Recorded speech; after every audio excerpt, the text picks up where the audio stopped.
پڑھتے ہیں دوسری آزمائش۔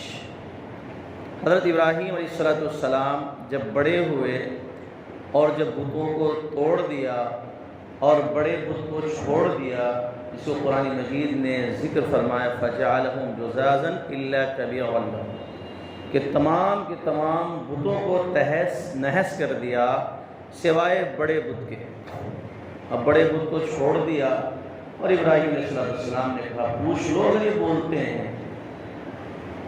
جب دیکھا کہ یہ ہمارا بت بے بس ہے، کوئی کام کا نہیں ہے، ابراہیم علیہ السلام کہ اس کارنامے پر وہاں کے لوگ اور وقت کے بادشاہ نے قید کر دیا۔ فَسَجَنُوهُ، ابراہیم علیہ السلام کو قید بامشقت کر دیا کہ آپ قید میں رہے، اب آپ باہر نہیں آ سکتے۔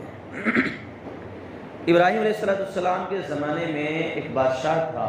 ابراہیم علیہ السلام چونکہ آپ عراق میں پیدا ہوئے اور عراق میں ہی آپ نے اپنا بچپنا گزارا، اس وقت کا جو بادشاہ تھا وہ بادشاہ نمرود تھا۔ نمرود وہ سرکش بادشاہ تھا۔ علامہ بغوی لکھتے ہیں کہ اول من تکبر وادعى الربوبیہ، کہ سب سے پہلے جو تجبر اور تکبر اختیار کیا بادشاہت میں، اور سب سے پہلے جس نے ربوبیت الوہیت اللہ ہونے کا دعویٰ کیا وہ کیا ہے؟ نمرود ہے۔ تفسیر مظہری بات لکھی ہوئی ہے کہ نمرود نے سب سے پہلا دعویٰ کیا تھا۔ حال یہ تھا کہ ان لوگوں میں غلہ تقسیم کرتا تھا، قحط سالی کا زمانہ تھا، لوگ اس کے پاس آتے اور پوچھتا کہ تمہارا رب کون ہے، غلہ کون دیتا ہے، تو کہلواتا کہ بولو کہ میں تمہارا رب ہوں۔ چنانچہ جو غلہ لینے آتا اور کہتا میں تمہارا رب ہوں، اس کو غلہ دے دیتا۔ یہاں تک کہ ابراہیم علیہ السلام کا زمانہ آیا، قید مشقت ختم ہوئی۔ اب ابراہیم علیہ السلام کے لیے چونکہ یہ واقعہ دوسرا ہے، اور جو ابراہیم علیہ السلام کے آگ میں ڈالنے کا مسئلہ ہے وہ دوسرا ہے تھوڑا۔ ابراہیم علیہ السلام کی آزمائش یہاں شروع ہوتی ہے۔ ابراہیم علیہ السلام بھی بادشاہ کے پاس ہے۔ اب بادشاہ سے کہا غلہ دے دو۔ بادشاہ تب سب کو تقسیم کرتا تھا۔ بادشاہ نے کہا کہ بولو میں تمہارا رب ہوں۔ ابراہیم علیہ السلام کا ربی اللہ، میرا رب تو اللہ ہے، تو کون ہے بھائی؟ تو میرا رب نہیں ہو، میرا رب تو اللہ ہے۔ ابراہیم علیہ السلام کے اس بول پر، اس اسلامی بول پر، اس عقیدے کی بول پر، اس کلمہ توحید کی بول پر، اس لا الہ الا اللہ کی بول پر، اس بول پر کہ رب العالمین صرف اللہ ہے، اس بول پر کہ کائنات کا خالق اور مالک صرف اللہ ہے، اس بول پر کہ حضرت ابراہیم علیہ السلام نے اللہ کی وحدانیت کا علی الاعلان بادشاہ کے سامنے اعلان کر دیا کہ میرا رب تم نہیں ہو، میرا رب کیا ہو؟ اللہ ہے۔ جب میرا رب اللہ قرار دیا تو بادشاہ نے واپس کر دیا۔ بادشاہ نے کیا کیا؟ واپس کر دیا، کہا کہ بھائی تم غلہ نہیں دے سکتے۔ علماء نے لکھا ہے کہ یہاں پر جو ہے بادشاہ اور ابراہیم علیہ السلام سے مباحثہ ہوا۔ ابراہیم علیہ السلام سے مباحثہ ہوا، اس مباحثے کو میں ذکر کرتا ہوں۔ ابراہیم علیہ السلام راستے سے اپنے گھر پہنچے۔ گھر پہنچتے ہوئے ایک ریت کا ڈھیر ملا۔ انہوں نے کیا کیا؟ ریت اٹھا کر انہوں نے جھولے میں ڈال لیا۔ ابراہیم علیہ السلام نے جھولے میں ڈال لیا اور چلے گئے۔ گھر پہنچ گئے، جھولے کو رکھ دیا اور پھر آپ آرام کرنے لگے، سو گئے۔ بیوی نے سوچا کہ بادشاہ کے پاس گئے تھے، کچھ غلہ جات لے کر آئے ہوں گے۔ بیوی نے تھیلا کھولا۔ تھیلا کھولنے کے بعد اس کے اندر عمدہ ترین غلہ موجود تھا۔ وہ جو ریت کا ڈھیر تھا جو آپ نے اپنے بستے میں ڈالا تھا، اپنے جھولے میں ڈالا تھا، وہ عمدہ ترین غلہ ہو چکا تھا۔ ان کی بیوی نے سوچا کہ بادشاہ نے دیا ہے، چنانچہ انہوں نے اپنا کھانا پینا بنایا اور ابراہیم علیہ السلام کو جگایا کہ آپ تھکے ہوئے ہیں، کھانا تناول فرمائے۔ ابراہیم علیہ السلام نے کہا یہ کھانا تمہارے پاس کہاں سے ہے؟ ہمارے گھر میں غلہ نہیں ہے، ہمارے پاس کھانے کا نہیں ہے۔ تو کہا کہ آپ ہی تو لے کر آئے ہیں، آپ ہی تو لے کر آئے ہیں۔ ابراہیم علیہ السلام نے سمجھ گئے غلہ کہاں سے آیا ہے، اللہ تبارک و تعالی نے بھیجا ہے۔ فحمد اللہ، ابراہیم علیہ السلام نے کیا کیا؟ اللہ کی تعریف کی، اللہ کی بڑائی بیان کی، اللہ کے ربوبیت ہونے کا اس وقت علی الاعلان فرمایا کہ رب تو صرف اور صرف کون ہے؟ اللہ ہے، انسان رب نہیں ہو سکتا۔ اسی لیے رب صرف رب کہنا، اللہ کے علاوہ اللہ کے غیر کو رب کہنا بغیر نسبت کے یہ جائز نہیں۔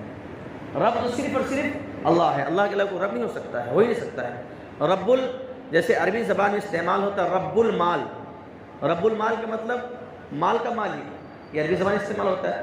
تو رب کا استعمال کسی چیز کے ساتھ تو کر سکتے ہیں، لیکن ڈائریکٹ یہ بولے کہ فلاں رب ہے نہیں کہہ سکتے۔ مال کو رب نہیں کہہ سکتے آپ، آقا کو رب نہیں کہہ سکتے، مالک کو رب نہیں کہہ سکتے، کوئی ہمارا لیڈر اس کو رب نہیں کہہ سکتے، نہیں، رب تو صرف اور صرف اللہ ہے۔ حضرت ابراہیم علیہ السلام نے اللہ کی تعریف کی اور اس کو تنعم فرمایا۔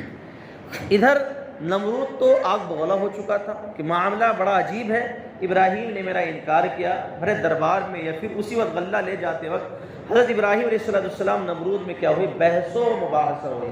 اللہ تعالیٰ نے فرمایا الم تر الی الذی حاج ابراہیم فی ربہ ان آتاہ اللہ الملک۔ اب دیکھیے تو جانیے اس کے بارے میں کہ جس کو میں نے بادشاہت دی تھی اس نے ابراہیم سے کیا کیا؟ بحث و مباحثہ کیا۔ حاج ابراہیم فی ربی، کس کے بارے میں؟ میرے بارے میں، میرے بارے میں، اللہ کے بارے میں جو ہے اس بادشاہ نے، اس وقت کے نمرود نے بحث و مباحثہ کیا کہ میں رب ہوں۔ ایک چیز یہاں پر علماء نے بڑی باریکی سے ذکر کی ہے، وہ ملک و بادشاہت، ملک و بادشاہت یہ اللہ دیتا ہے، ملک اور بادشاہت صرف اللہ دیتا ہے۔ اللہ چاہتا ہے دیتا ہے، اللہ نہیں چاہتا ہے نہیں دیتا۔ کیوں اللہ نے فرمایا آتاہ اللہ الملک، اللہ نے اس کو ملک عطا فرمایا، اللہ تعالیٰ نے بادشاہت فرمائی۔ چنانچہ لکھا ہے کہ اللہ تبارک و تعالیٰ نے دو مومنوں کو آت الملک کافرین و مؤمنین، کہ 4 لوگوں کو اللہ تعالیٰ نے خصوصی بادشاہت عطا فرمائی، خصوصی 2 ایمان والوں کو اور 2 کافر کو۔ 2 ایمان والے کون کون ہیں؟ حضرت سلیمان علیہ السلام، اللہ تبارک و تعالیٰ نے ملک و بادشاہت عطا فرمائی۔ اسی طرح سے ذوالقرنین، اللہ تبارک و تعالیٰ نے ان کو بہت بڑی بادشاہت، پوری دنیا کی مشرق و مغرب کی بادشاہت عطا فرمائی تھی۔ اور کافروں میں سے ایک نمرود کا نام آتا ہے، اللہ تعالیٰ نے اس کو ایک بڑی بادشاہت عطا فرمائی تھی، اور ایک بخت نصر، اس کا نام ہے بخت نصر، اس کو بھی اللہ تعالیٰ نے بادشاہت عطا فرمائی تھی۔ تو 2 کافر اور 2 مومنوں کو اللہ تعالیٰ نے بہت بڑی سلطنت اور بہت بڑی جو ہے بادشاہت عطا فرمائی تھی۔ اللہ تعالیٰ خود آتاہ اللہ الملک، اللہ تعالیٰ نے بادشاہت عطا فرمائی۔ ابراہیم علیہ السلام نے کہا کہ ربی الذی یحیی و یمیت، ارے تم کہتے ہو میں رب ہوں، ذرا آگے آ جاؤ، آگے بڑھ جائیے، پیچھے والے آگے ذرا بڑھ جائیے، کہتے ہو کہ رب میں ہوں، عجیب سی بات ہے۔ ربی الذی یحیی و یمیت، جانو تو میرا رب کون ہے، میں جس کو رب سمجھتا ہوں کون ہے؟ یحیی و یمیت، وہ زندہ کرتا اور مارتا ہے، زندہ کرتا اور مارتا ہے، جس کو چاہتا ہے زندگی دے دیتا ہے، جس کو چاہتا ہے موت دے دیتا ہے، اس کی مرضی ہوتی ہے۔ تو بادشاہ نے 2 قیدیوں کو بلایا، اور 2 میں سے ایک کو اس نے کیا کیا؟ قتل کر دیا، اور دوسرے کو چھوڑ دیا، دوسرے کو کیا کیا؟ چھوڑ دیا۔ حضرت ابراہیم علیہ السلام نے سمجھ لیا کہ یہ نمبر 1 کا گدھا ہے، یہ نمبر 1 کیا ہے؟ بڑا گدھا انسان معلوم ہوتا ہے۔ ارے اس نے ایک کو مار دیا، دوسرے کو چھوڑ دیا۔ حضرت ابراہیم علیہ السلام نے اس میں کوئی کمنٹ نہیں کیا، کوئی کمنٹ کہا، بڑا بیوقوف معلوم ہوتا ہے، انتہائی ترین یہ ہے، یہ حماقت پسند یہ بادشاہ ہے، اس کو یہی پتہ نہیں کہ زندگی اور موت کسے کہتے ہیں۔ ایک کو قتل کر دیا، اس نے سوچا کہ موت سے سلا دیا، اور ایک کو لایا اور چھوڑ دیا، اس زندگی دے دی۔ ابراہیم علیہ السلام نے اس بحث کو ہی چھوڑ دیا، کچھ یہ نہیں کہا کہ چلو مار کے دکھلا دو، اس کو زندہ کر کے دکھلا دو، ابراہیم صلی اللہ علیہ وسلم نے فرمایا۔ حضرت ابراہیم علیہ السلام فوراً ربوبیت کی طرف آئے، فوراً الوہیت کی طرف آئے، فوراً اللہ کی یکتائیت کی طرف آئے، فوراً اللہ کی وحدانیت کی طرف آئے، اور فرمایا کہ تم جانتے ہو تم بادشاہ ہو نا، رب ہو، رب ٹھیک ہے، میرا رب مشرق کی طرف سے پورب سے سورج نکالتا ہے اور پچھم میں ڈباتا ہے۔ پچھم کیا کرتا ہے؟ ڈباتا ہے۔ تم ایسا کرو کہ پچھم سے نکال دو اور پورب سے پورب میں ڈبا دو۔ حضرت ابراہیم علیہ السلام اگر یہ کہتے کہ پورب سے تو بھی نکال دے اور پچھم میں ڈبا دے، کہتے ٹھیک میں ہی نکال رہا ہوں، میں ہی ڈبا رہا ہوں۔ ابراہیم علیہ السلام نے فوراً پلٹ دیا، اس کوشچن کو پلٹ دیا اور فرمایا کہ تو پچھم سے نکال دے اور پورب میں ڈبا دے۔ فَبُهِتَ الَّذِي كَفَرَ، اللہ تعالیٰ فرماتے ہیں قرآن مجید میں سورہ بقرہ میں کہ بس وہ کافر کیا ہوا؟ مبہوت ہو، وہ تو رب تھا ہی، وہ تو رب حق کا پکا ہو گیا، اسے سٹی گم ہو گئی، کچھ نہ بول سکا، ایک دم خاموش ہو گیا۔ کیوں؟ اس کے پاس یہ عقل نہیں تھی کہ رب کس کو کہتے۔ وہ جان لیا اس نے کہ میری بادشاہت تو ہے، میری بادشاہت تو ہے، میں ملک کا بادشاہ ہوں، میرے پاس تاج و تخت ہے، اور سب سے پہلے تاج پہننے والا کوئی بادشاہ تھا تو وہ بھی نمرود تھا، سب سے پہلا تاج پہننے والا، اول وضع التاج علی راسہ فہو نمرود، سب سے پہلے تاج پہننے والا بادشاہ وہ نمرود ہی ہے۔ تو تکبر اور بڑائی میں وہ چور تھا، اس کو پتہ چلا کہ بھائی میں کائنات کو تھوڑی نہ چلا رہا ہوں، نہ میں سورج نکال سکتا ہوں، نہ سورج ڈبا سکتا ہوں، نہ رات ختم کر سکتا ہوں، نہ دن لا سکتا ہوں، نہ دن ختم کر کے رات لا سکتا ہوں، چاند سورج یہ ساری کے سارے نظام کسی اور کے ہاتھ میں، جو کیا ہے ہمارا رب ہے۔ ابراہیم علیہ السلام نے علی الاعلان لوگوں کو یہ بتلا دیا کہ بادشاہ تمہارا رب نہیں ہے۔ چنانچہ ابراہیم علیہ السلام کے خلاف اب قوم بھی ہو چکی تھی اور بادشاہ بھی ہو چکا تھا، دو بادشاہ وقت بھی خلاف ہے اور قوم بھی خلاف ہے، اور بادشاہ کے وقت پورا کا پورا لشکر موجود ہے، اس کے پاس پورا حشم و خدم موجود ہے۔ حضرت ابراہیم علیہ السلام تنے تنہا ایمان والے، اس زمانے میں تنے تنہا ایمان والے، اس وقت کوئی بھی ایمان والا موجود وہاں پر تھا ہی نہیں۔ حضرت ابراہیم علیہ السلام نے جب یہ ربوبیت کا، جب اللہ کے لیے الوہیت کی دعوت دی، توحید کی دعوت دی، یکتائیت کی دعوت دی، اللہ کے ایک ہونے کی دعوت دی، اس وقت صرف تنہا ابراہیم علیہ السلام صرف اللہ پر ایمان رکھنے والے تھے۔ پورا کا پورا ماحول بت پرستانہ، مشرکانہ، کافرانہ اور کفر، شرک اور ضلالت و گمراہی میں لوگ ایک دم گھرے ہوئے تھے۔ ابراہیم علیہ السلام تنہا موجود ہے۔ دیکھیے یہاں پر ایک بہت بڑی چیز ہے کہ ایمان ایک ایسی دولت ہے، ایمان ایک ایسی دولت ہے، اسلام ایک ایسا دنیا کا واحد مذہب ہے۔ پیغمبران اسلام دنیا کے واحد فرد ہوتے ہیں، اور ان کے فالوور خاص طور پہ کمپینین آف محمد صلی اللہ علیہ وسلم، آپ صلی اللہ علیہ وسلم صحابہ، اگر کسی ایک ملک ایک بستی میں صرف ایک صحابی پہنچتے تھے تو پورے ملک پورے علاقے کا ماحول کیا کرتے چینج کر دیتے، چونکہ اسلام کی شان اور اسلام کا آن بان یہی ہے کہ اسلام کسی سے متاثر نہ ہو۔ اسلام مکمل ہے، کامل اور بھرا ہوا ہے، اس میں کسی چیز کے اندر داخل کرنے کی کوئی گنجائش نہیں۔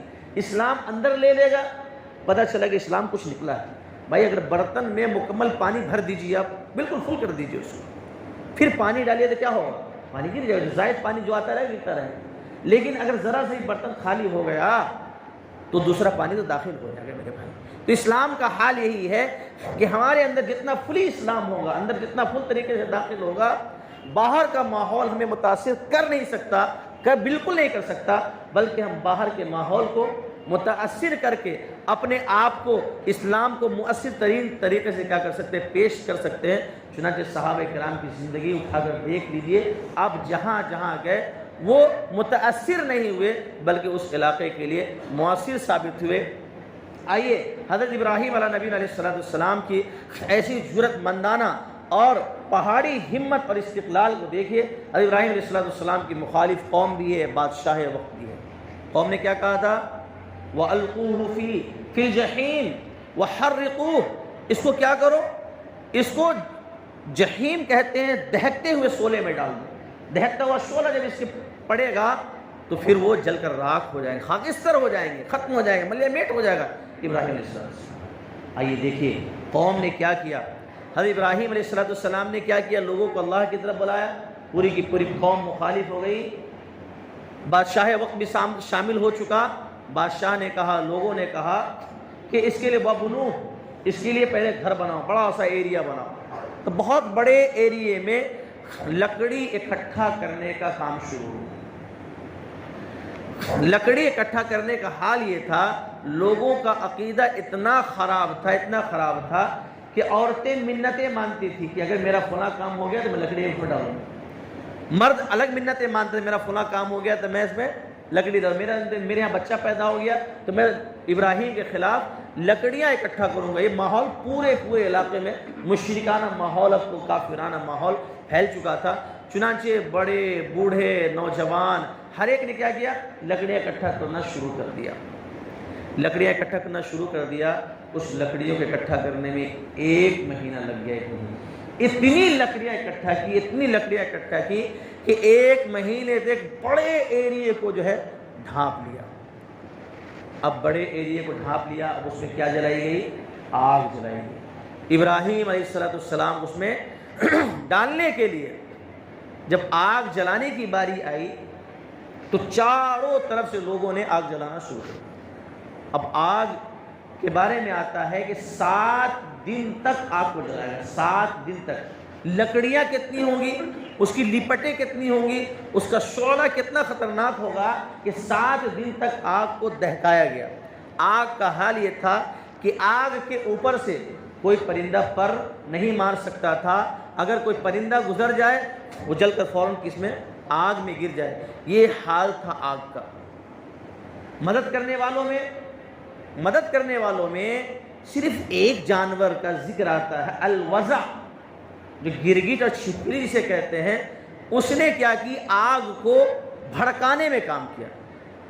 تفسیر میں آتا ہے کہ تمام جاندار کے روح کانپ چکے تھے، فرشتوں کے روح کانپ چکے تھے، آسمان چیخنے لگا، زمین چلانے لگی، یا رب یہ آپ کا خلیل ہے، یہ آپ کا دوست ہے۔ اور اللہ تعالیٰ نے خود کہا ھذا خلیلی، یہ میرا دوست ہے اور اس کے علاوہ میرا کوئی دوست نہیں ہے، اللہ تعالیٰ نے خود فرمایا ہے۔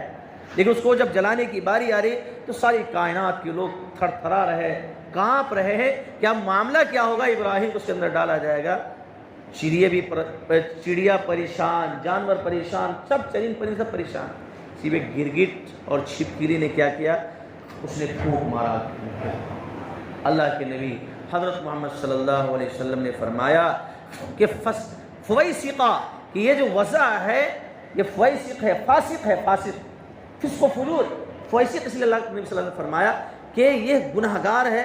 نبی کو جلانے کے لیے آگ جل رہی، اس کو تو چاہیے تھا آگ بجھانے کا کام کرتی، لیکن اس نے کیا کیا؟ آگ کو بھڑکانے کا کام کیا۔ اسی لیے نبی علیہ السلام نے فرمایا کہ جہاں کہیں چھپکلی کو دیکھو اقتلوا، اس کو قتل کر دو، اس کو مار دو، چھپکلی کو۔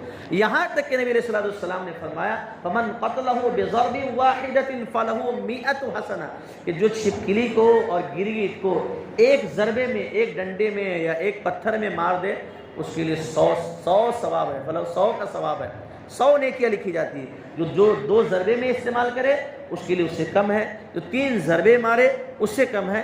اور یہ حدیث کس کی معلوم؟ بخاری مسلم کی حدیث ہے، بہت مضبوط حدیث ہے یہ۔ تو اللہ کے نبی صلی اللہ علیہ وسلم نے فرمایا اس کو کیا کرو؟ قتل کرو۔ یہاں سے مسئلہ نکلتا ہے چھپکلی جہاں بھی دیکھو، جو گھروں میں عام طور پہ گرگٹ چھپکلی دونوں ایک ہی چیز ہے، وہ گرگٹ جو رنگ بدلتے ہیں اور چھپکلی جو گھروں میں، دونوں ایک ہی چیز ہے، دونوں کو مار دینا چاہیے، زہریلے جانور بھی ہوتے ہیں۔ اللہ تبارک و تعالی نے کہا کہ میرا خلیل ہے، آگ کو پورا بھڑکایا گیا، دہکایا گیا۔ ابراہیم علیہ السلام کو جب آگ میں ڈالنے کی باری آئی تب تو کوئی ڈالنے کے لیے تیار ہے، آگ میں جو ڈالے گا وہی آگ میں چلا جائے گا۔ چنانچہ شیطان ایک شکل میں آیا، شیطان کیا آیا؟ ایک شکل میں آیا اور کہا کہ کیوں پریشان ہو؟ کہا کہ ہم نے آگ کو بھڑکا دی ہے لیکن ابراہیم کو اس میں ڈالے کیسے؟ اتنی بڑی آگ وہاں اس کے پاس بھی کوئی نہیں بھٹک سکتا تھا، کوئی ٹینشن کی بات ہے، بہت آسان ہے، ایک منجنیق بناؤ اور منجنیق کے ذریعے جو ہے ابراہیم علیہ السلام کو ڈالو۔ منجنیق کیا ہوتی ہے؟